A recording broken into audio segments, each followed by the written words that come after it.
এখান থেকে সবুজ গম্বুজ গাছ থেকে দেখা যাচ্ছে দেখতে পাচ্ছেন কত লোক দাঁড়িয়ে আছে লাইনে দীর্ঘক্ষণ ধরে। ইতিমধ্যে আমরা 15 মিনিট পার করেছি। এই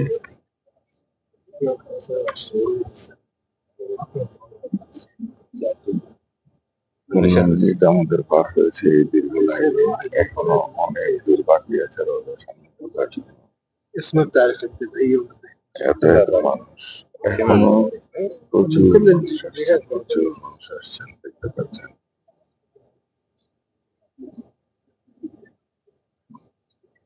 রওজা জিয়ারতের উদ্দেশ্যে প্রচুর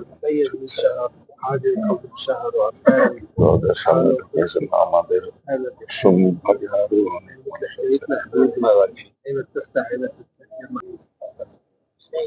আমরা আরো কিছু দূর এগিয়ে এখন অপেক্ষা করছি আবার রওজার উজ্জ্বল জিয়ারতের জন্য।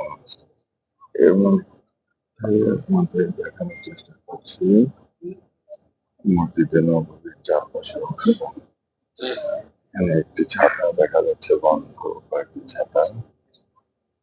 ছাতাগুলো যতদূর দেখা যায় সে পর্যন্ত মসজিদে তারপরে রয়েছে প্রশাসনিক ভবন অথবা বিভিন্ন হোটেল।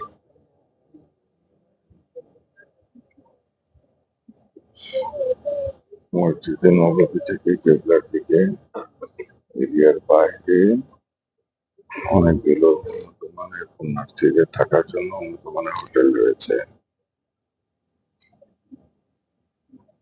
আর কেবলা থেকে বাম পাশে মসজিদে নববীর সীমানার বাইরে রয়েছে জান্নাতুল বাকি। পুরো মসজিদ চত্বরটি এভাবে সাজানো। ঠিক পেছনের অংশ একই রকম।